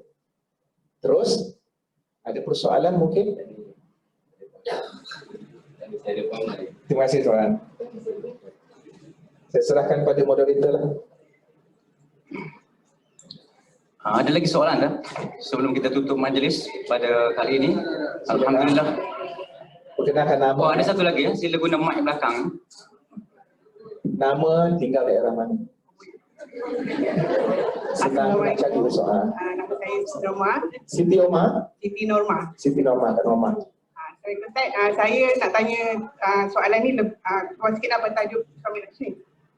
Ada dua soalan. Yang pertama saya nak tanya pendapat Ustaz tentang baru-baru ni kita ada dengar pasal Mahkamah Tinggi meneruskan yang perkataan Allah. Okey, terus. Kan ada 3 perkataan lagi lah kepada agama Kristian. Okey. So apa pendapat Ustaz? Adakah benda ni boleh menyebabkan akidah tidak mungkin bersong ke? Okey, terus. Okey, yang itulah. Yang kedua, kawan saya suruh tanyakan apa pendapat Ustaz tentang pengesajat? La ilaha illallah. Saya letak satu undang-undang dekat, saya selalu buat ajilan kalau akak pernah kalau ada tahu IG saya lah. Saya letakkan satu undang, terima kasih Kak. Okey. Saya letakkan satu undang-undang, jangan menceritakan tentang peribadi orang lain. Ini undang-undang saya dengan netizen lah. Sebab kadang-kadang ada beribu-ribu ajilan lah kan. Aku tak nak ceritakan pasal, kecuali cuma secara umum. Maksudnya kita ambil perangai orang yang dia nak tanya, tapi jangan sebut sebab dia akan membawa kepada ruang untuk mengumpat. Tapi tak apalah, itu persoalan hak masing-masing lah. Saya akan sebut secara umum. Membenarkan kelompok itu menggunakan nama Allah. Ada dua aspek. Pertama, Kak semalam non-Muslim DM saya. Okey, jawapan saya jawab secara DM, tidak diviralkan melalui apa orang kata surat keliling. Jadi risiko. Jadi setiap kali nak bagi jawapan, orang yang ditanyakan soalan, dia nak bagi jawapan, dia kena tahu risiko. Okey, saya jawab dalam DM. Cik Man, saya seorang non-Muslim, boleh tak saya sebut Allah? Saya bagi tahu dia, takkan saya nak kata Tuhan kau bukan Allah. Saya bagi jawapan yang ringkas, tetapi siapa yang faham akan faham. Sebab ini bukan jawapan yang diwartakan. Saya jawab, boleh. Dan Muslim tu tanya, boleh tak Ustaz, saya nak sebut Subhanallah dan nak sebut Allah. Saya dan Muslim. Saya jawab, boleh. Dan saya sambung, kerana Allah adalah Tuhan saya dan Tuhan awak. Dia tidak beranak. Itu poin saya. Itu poin saya. Dia tidak beranak. Dia ada poin dia. Saya pangkal dengan poin saya. Dia tidak beranak dan dia tidak diberanakkan. Dia bukan bapa kepada sesiapa dan dia bukan anak kepada Tuhan lain. Dan tidak ada Tuhan yang layak disembah melainkan dia, dan dia tidak wajar untuk disyirikkan. Selesai. Tuan-tuan faham kan? Sebab saya letak kata kunci. Kerana isu Tuhan, saya tidak mengambil tahu sangat tentang isu dia ada berkenaan dengan undang-undang, maka Malaysia ada sistem jawapannya, pertimbangkan dari segi risiko. Zaman dulu, kalau dalam ayat Quran, kalau tuan-tuan tanya Abu Jahal, kalau Kak sempat berjiran dengan dia, Abu Jahal, siapa yang menciptakan langit dan bumi ini? La yaqulunna Allah. Abu Jahal akan kata Allah. Dia takkan kata berhala yang dia sembah. Ini membuktikan di kalangan non-Muslim yang tidak beriman, terutama mereka yang diberikan kitab-kitab, yang dulu mereka Islam. Tuan-tuan, masa zaman Nabi Isa dan pengikut Nabi Isa, kita tak panggil dia Kristian. Dia Muslim. Dia Muslim pada zaman Nabi Isa. Yahudi pada zaman Nabi Musa yang ikut Nabi Musa, mereka Muslim. Tapi bila Nabi Musa dah meninggal, Nabi Isa dah diangkat, syariat mereka dibatalkan, maka mereka berketurunan sampai sekarang. Nabi mana yang mereka wajib ikut? Nabi Muhammad. Kalau mereka kata, tak, kami setia dengan Nabi Musa, kafir. Sebab Nabi Musa pun mengiktiraf Nabi Muhammad, dan Nabi Isa akan dibangkitkan di akhir zaman untuk membunuh semua babi, untuk mematahkan semua palang salib, dan untuk membatalkan jizyah. Membawa syariat Muhammad. Itu isu dia. Jadi diorang ni dulu Islam. Dan diorang faham tentang konsep ketuhanan. Tapi isunya diorang tambah. Saya sembah Allah. Tapi ada waktu saya sembah itu. Ini syirik. Dia ada beza syirik dengan kafir. Syirik ni dia percaya Tuhan. Tuhan yang buat ni semua. Tapi kalau kenduri-kenduri itu, makcik selalunya panggil bomoh hujan. Ada kan ada setengah orang tu dia campak baju ke atap pada majlis kenduri kahwin. Tengok-tengok hujan turun juga. Padam juga. Panggil bomoh tan hujan. Allah dah hajar, Nabi dah hajar dah. Apa dia mentera hujan apa? Allahumma sayyiban nafi'ah. Nabi dah ajar dah zikir hujan. Ya Allah, turunkan hujan ini bermanfaat. Kemudian dah nak alih hujan, doa alih hujan. Allahumma hawalaina wa la alaina. Ya Allah, alihkan hujan ke tempat lain. Engkau boleh jadi bomoh, buat apa kau panggil bomoh? Mana Nabi dah ajar dia punya zikir ataupun doa supaya hujan itu dialihkan ke tempat lain. Selesai. Kemudian, maka Kak yang bertanya dan semua,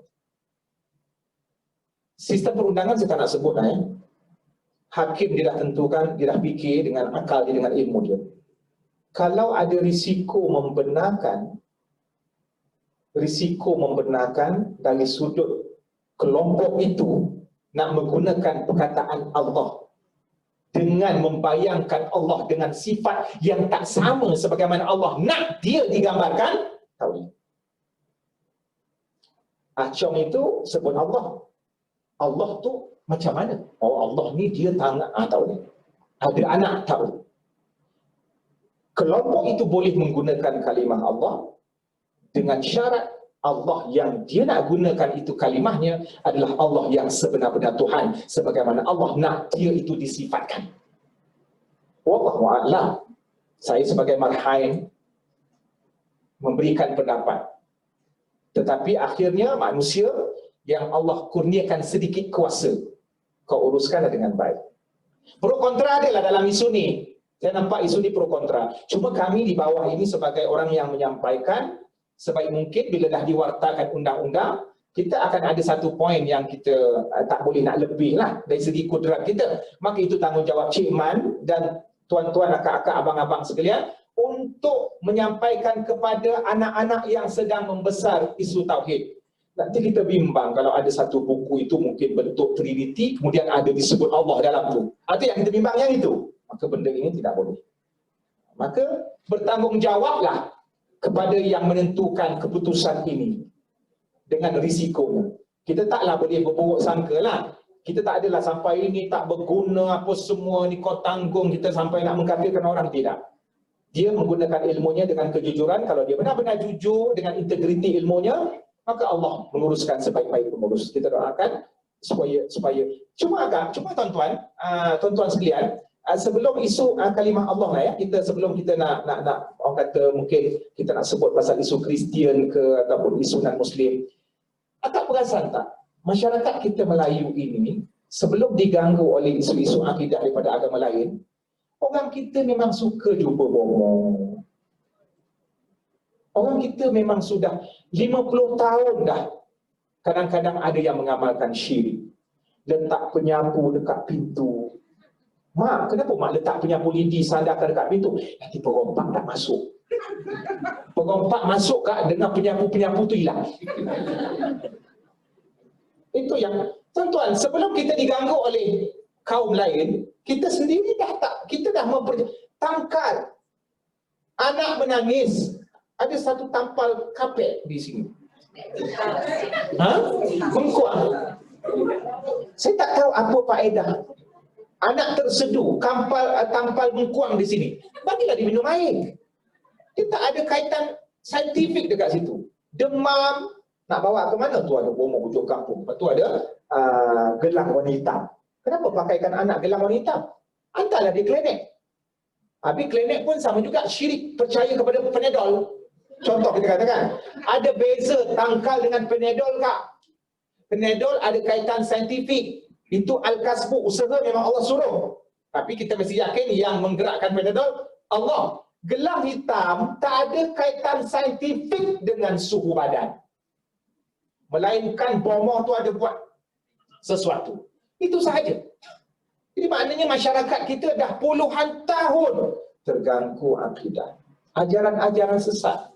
Saya ingat 3, 4, 5, 6, 7 tahun yang dulu kalau di Jakim senaraikan lebih kurang 80 ajaran sesat dan menggunakan atas nama Islam. Ajaran Haji Karim Makrifat, contohlah.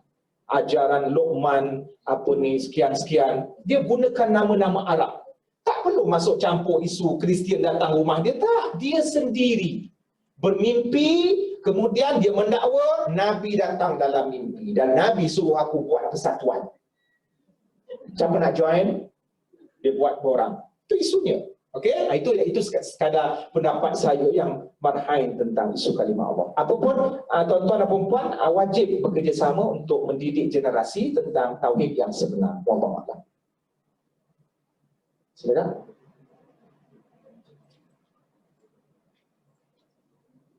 Assalamualaikum Ustaz. Saya nak tanya, di page social media dengan Instagram selalunya dia orang akan share dakwah-dakwah kan. Jadi ada yang mengatakan puasa pada 27 bulan Rejab tu seperti puasa 60 bulan pahala, dan kalau disertakan sedekah, puasanya sama dengan pahala 1000 tahun. Boleh 27 Rejab. 27 Rejab. Puasa 27 Rejab. Puasa 27 Rejab. Confirm. Ya, memang diorang ada tulis. Jadi saya nak penjelasan Ustaz, betul kan? Okey, terima kasih. Tidak ada puasa 27 Rejab. Tidak ada puasa sempena 27 Rejab. Kenapa puasa 27 Rejab? Sempena Isra' Mi'raj. Tuan-tuan, tarikh Isra' Mi'raj pun ulama berbeza pendapat. Bagaimana sesuatu yang rapuh mahu dibina hukum di atasnya. Bilakah berlakunya Isra' Mi'raj? 27 Rejab? Okey, dunia memilih 27 Rejab. Ulama membincangkan banyak pendapat tentang tarikh. 27 Rejab salah satunya dan tidak mencapai tahap sahih. Nah, kalau macam tu, bagi ulama yang bersetuju dengan tarikh lain, puasa sunat sempena tarikh tu. Banyak pula puasa sunat sempena Isra' Mi'raj. Cuma kita dekat Malaysia ni 27 Rejab. Isunya salah ke Cik Man negara Malaysia nak sambut 27 Rejab? Tak salah. Tapi masalahnya jangan bina sebarang hukum lain. Okey, 27 Rejab contohlah, benda-benda yang berkenaan dengan tarikh ni dia tak ada kena-mengena dengan akidah, tak ada masalah pun. Berapa umur Khadijah Cik Man waktu kahwin dengan Nabi? Orang kata saya belajar daripada kecil 40. Lepas tu dalam kitab Ibnu Kathir Al-Bidayah wa Nihayah 35. Lepas tu ulama hadis daripada India 25. Berapa ni? Terpulang. Kau nak percaya Khadijah sebaya, kau nak percaya Khadijah 40 tahun, ataupun nak percaya Khadijah 35, tak ada masalah. Sebab angka tidak relate dengan akidah. Tetapi yang asasnya, mesti percaya bini pertama Nabi adalah Khadijah, bukan Maimun. Itu je. Boleh kan? Jadi puasa 27 Rejab tak ada. Yang ada, kalau 27 Rejab kebetulan hari Isnin. Agak faham tak? Hari ni 27 Rejab, kau puasa apa? 27 Rejab ke? Tak. Hari Isnin. Aku tiap-tiap hari Isnin aku puasa. Kalau tak 27 Rejab pun sebab Isnin. Dan tiap-tiap bulan ada hari Isnin. Yang tu. Okey? Maknanya, tidak ada, dia bila datang Rejab hari itu, banyak hadis yang tersebar tentang siapa yang berpuasa 3 hari pertama. Itu tidak mencapai darjat sahih. Ibnu Hajar Al-Asqalani, seorang ulama besar dalam mazhab Syafi'i, dia mengarang satu kitab tentang tersebar banyak hadis-hadis yang tidak sahih berkenaan dengan fadilah Rejab. Tapi bulan Rejab itu ada kebesarannya. Cuma isunya berpuasa. Habis Ustaz, tak bolehlah saya nak puasa dalam bulan Rejab. La ilaha illallah. Siapa yang cakap tak boleh? Dalam bulan Rejab ada hari Isnin tak? Ada rasanya. Dah rasa pula dah. Dalam bulan Rejab ada hari Isnin tak? Ada 4 kali hari Isnin. Ada hari Khamis, 4 kali hari Khamis. Ada hari putih, 3 hari. Berapa banyak puasa sempena Isnin, Khamis dan hari-hari putih 13, 14, 15. Bukan saja dalam bulan Rejab, bahkan tiap-tiap bulan Islam. Tetapi ada satu hadis berkenaan dengan puasa Rejab, cuma digabungkan dengan bulan-bulan haram. Bulan Rejab termasuk daripada 4 bulan haram. So kita bolehlah puasa sempena Rejab, tetapi atas secara umumnya bulan-bulan haram. Wallahu a'lam.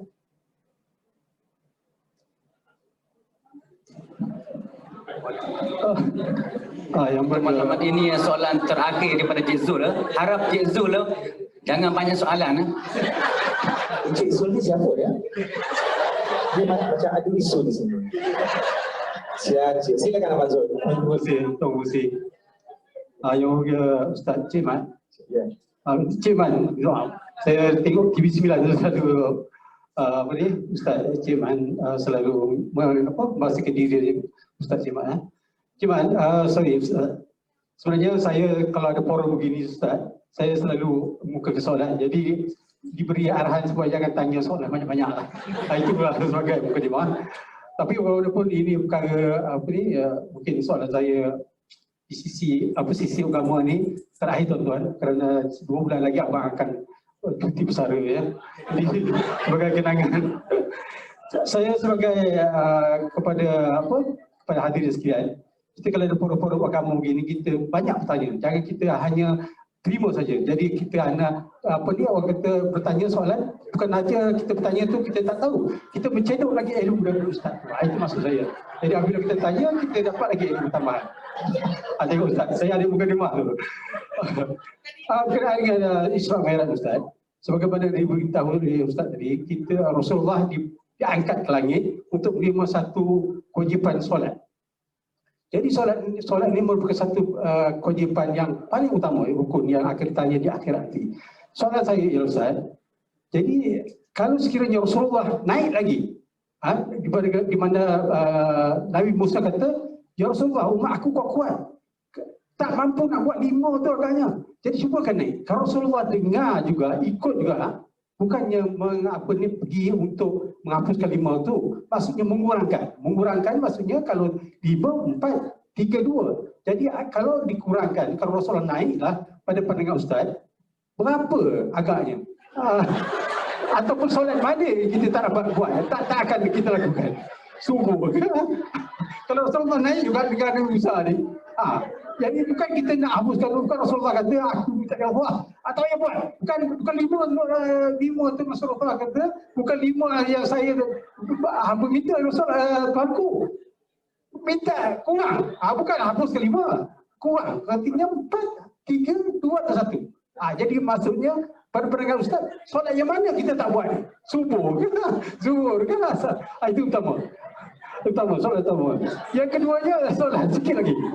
Dalam PKP ni, kami Ustaz dulu nak pergi solat Jumaat, bila pergi je kata pun dah bagi nama dah semalam. Hari ni kita nak sembahyang di tengah azan tu. Saya sendiri saya tak adalah bagi nama semalam. Encik kena datang semalam bagi nama, kalau ada dalam list nama encik, ini macam cerita piramli. Hadir cerega-rega, ada nama boleh masuk. Jadi saya kata saya tak ada nama, tak ada bagi nama semalam, tak ada bagi nama, sila masuk. Sila keluar. Padahal yang minta nama tu ada jawatankuasa masjid Ustaz. Ada jawatankuasa masjid, bukan ada rela apa ni. Ada jawatankuasa masjid. Dia kata, "Encik, saya ada jawatankuasa masjid yang dimanahkan oleh JAIS ataupun pejabat agama. Ada nama semalam bagi, baru boleh sembahyang Jumaat." Kadang-kadang 3 kali tak sembahyang Jumaat Ustaz, macam mana Ustaz? Kadang-kadang dia kata orang yang Jumaat lepas datang lagi bagi nama. Orang Jumaat yang pernah buat minggu lepas buat lagi Jumaat minggu yang ini. Jadi sampai bila kita nak sembahyang Jumaat? Jadi sekarang ni ada orang yang dulu. Jadi bagaimana pandangan Ustaz? Terima kasih. Maaf terima kasih. Bang Zul. Sekarang ni baru Cik Man faham kenapa Bang Zul sering memberi amalan.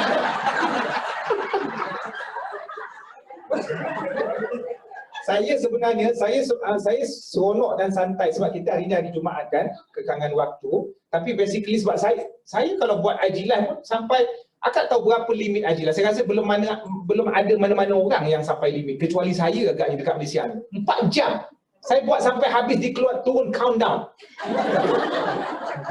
Jadi saya dah hasil kajian saya 4 jam limit untuk IG live. Lepas tu dia akan countdown sendiri. Baik. Bila Bang Zul tanya tentang kalau, saya fokuskan perkataan kalau. Okey? Pertamanya, benda ini berkenaan dengan isu ghaib, maka tidak boleh dengan pendapat saya. Yang kedua, perkataan kalau Nabi ada sebut dalam satu hadis, okey? Jangan menggunakan kalau. Membanyakkan kalau itu membuka pintu syaitan. Ya Allah, hai. Kalau sempatlah arwah nenek kau minum air tadi, mesti dia hidup lagi. Tuan-tuan pernah tak ada benda-benda yang macam ni? So, Islam melarang penggunaan kalau pada perkara yang dah lepas.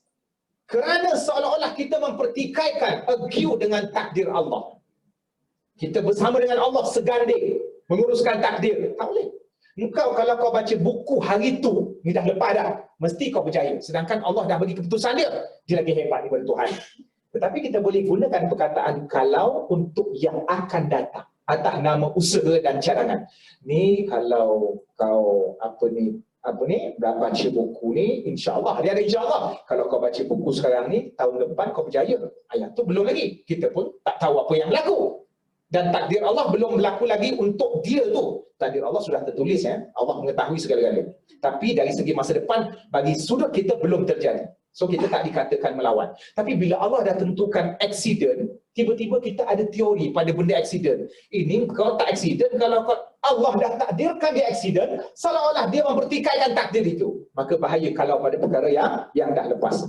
Yang kedua, yang pertama tadi Abang Zul, yang paling penting, tidak boleh Cik Man mengatakan dengan pendapat Cik Man kerana benda ini adalah urusan ghaib yang telah terbuku secara mutlak di Lauh Mahfuz tentang bilangan semayang. Cumanya kita bagi contoh sajalah yang tadi itu. Baik. Yang kedua, Cik Man kurang jelas sebenarnya tentang isu semayang Jumaat tadi tu yang Abang Zul tanya tu. Maknanya adakah Abang Zul dipaksa untuk semayang ke apa? Bagi yang ringkas saja Abang Zul. Jangan faham awak sebenarnya ni. Ustaz, ini kalau di Jawara ya, kalau menteri itu tak faham apa soalan, jadi ahli parlimen itu tak sebangun lagi untuk membukakan soalan. Untuk macam Encik Maya. Jadi maksud saya tak sembahyang Jumaat ni. Maksudnya saya rasa saya ni dah kali kedua tak sembahyang Jumaat. Oh, Abang Zul nak pergi semayang? Nak sembahyang, dah bersiap ni. Azan ni dah bunyi. Tulis nama tak? Ya? Nama tulis tak? Nama tak ada, dan nama semalam tak ada. Artinya hari ni saya nak sembahyang. Rupanya kita kena bagi nama sehari, hari Khamis. Hari Khamis kena bagi nama. Ada cik datang tak petang semalam atau hari Isnin hari Khamis. Jadi kena tak dibenarkan lah? Tak dibenarkan. Okey, saya faham. Okey, Mansur. Ya, okey. Mansur dia marah ya, aku pelawak. Baik. Okey. Baru aku faham apa yang orang paling penting. Baik. Apa tadi? Okey, Mansur ya. Dia begini, Mansur jangan risau. Sebenarnya Mansur, bukan Mansur seorang sahaja, ramai di kalangan remaja, di kalangan kita, Alhamdulillah Allah kurniakan iman, risau. Bila dah lama kita tak buat kewajipan yang benda tu menjadi syiar. Seminggu sekali Allah syariatkan tentang sembahyang Jumaat. Cuma dalam perbahasan fiqh lah. Memang benda ni emosi. Kan soal kenapa tak buka ni, pergi ke pasar, dikompilkan pasar boleh kawat. Saya tak campur lah isu tu. Hari tu baru-baru ni Menteri Agama selesai forum 7-8 orang, maka rujuk di situ. Baik. Saya cuma nak sebut satu hadis. Nabi ada sebut, siapa yang meninggalkan Jumaat 3 kali, tahawunan. Dia punya point, tahawunan. Man tarakal Jum'ah. Siapa yang meninggalkan Jumaat 3 kali dengan sengaja, mempermainkan agama. Sebelum PKP pun dia memang tak pergi. Tapi bila PKP dia yang paling memperjuangkan. Kan kadang setengah. Maka hatinya akan dicop dengan kejahatan. Ini dengan sifat yang Nabi sebut dalam hadis, siapa yang tak pergi dengan nak mempermainkan agama, meringan-ringankan. Tetapi di kalangan kita ada yang keluar awal, berjuang, tengok-tengok tak dapat masuk. Maka ini orang-orang yang hatinya bersih. Tapi di sana ada sistem yang terpaksa dibentuk untuk menjaga maslahat dalam suasana perang ini. Itu perang dengan virus, musibah yang pernah berlaku pada zaman Nabi Abang Zul, pernah berlaku pada zaman Sayyidina Umar, virus wabak, kemudian zaman Ibnu Sina dan seumpamanya. Ibnu Sina sendiri menyebut bahawa kena ada penjarakan, bukan sekarang benda itu berlaku, dah lama. Dalam merentasi perjalanan umat-umat Islam 1400 tahun ini. Maka dia memang innamal a'malu binniyat. Ketika seseorang melangkah ke masjid nak pergi sembahyang Jumaat alamat terlupalah, pergi juga. Pergi dalam keadaan dia memang nak menegakkan syariat Allah, sampai dekat pintu dia dihalau. Bukan halau lah, maksud minta maaf. Dia pun dalam keadaan takut. Dia dah lebih muatan seumpamanya. Maka balik, adakah dikira berdosa? Tidak. Tetapi hati yang bersih, seumpama hati Abang Zul, angkat sikitlah. Hati yang bersih sudah pasti akan merasa risau. Ya Allah Maha Penyayang, Allah mengetahui. Janganlah, itu yang dapat Cik Man. Cik Man sebagai rakyat juga, sebagai marhai juga, kita mengikuti perkembangan sebarang keputusan daripada pihak atasan. Maka mereka dengan dalil. Cuma kita tak nafikan di kalangan saudara kita di Malaysia ada yang pro kontra tentang isu virus. Cik Man tidak nafikan dan saya secara personally menghormati. Cuma jangan sampai timbul provokasi, itu saja. Kerana pemimpin tak suka macam mana pun kita dengan pemimpin, tetapi mereka itu adalah salah satu daripada yang diraikan Allah tentang kewujudan mereka. Wajib taat. Jahat macam mana pun contohnya. Pada urusan-urusan yang baik, maslahat rakyat, wajib tak. Isu peribadi dia itu cerita lain. Sebab tu kaedah dalam fiqh kata, tasarruful imam ala rakyat manutun bil maslahat. Tindakan, keputusan, sistem pemimpin ke atas rakyat berkaitan dengan maslahat. Dia buat lampu isyarat, dia buat PKP sekian-sekian. Sampaikan kita tak boleh nak melaksanakan sebahagian daripada agama, tak apa, Allah faham. Semuanya terletak di tangan dia, maka dia bertanggungjawab.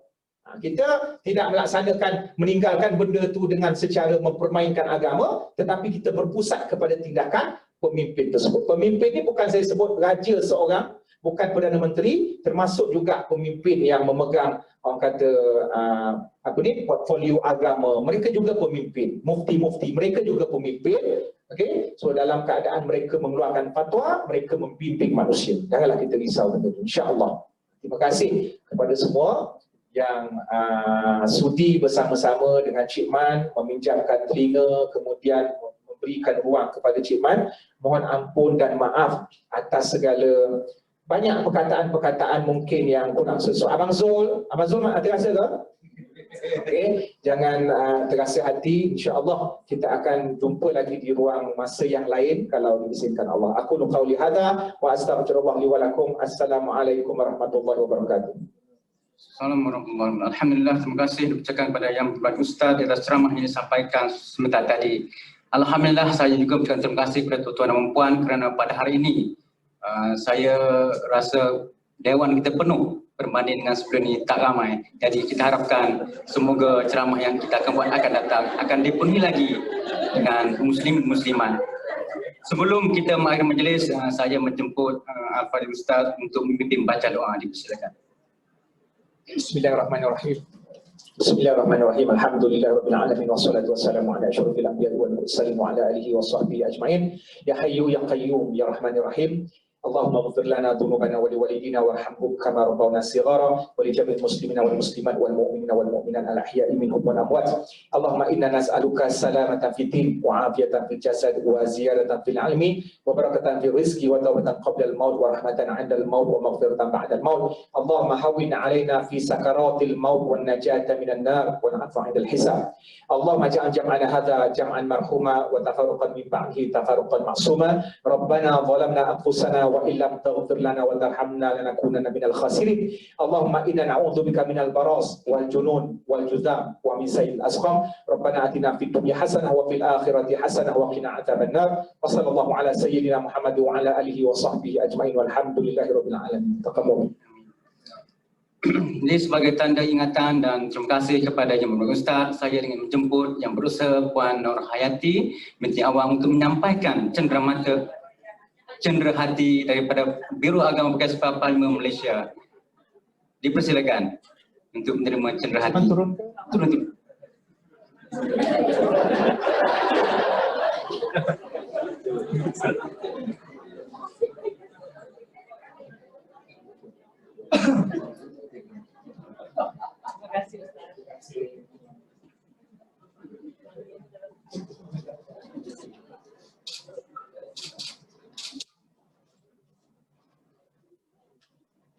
Dengan itu berakhirlah majlis kita pada hari ini.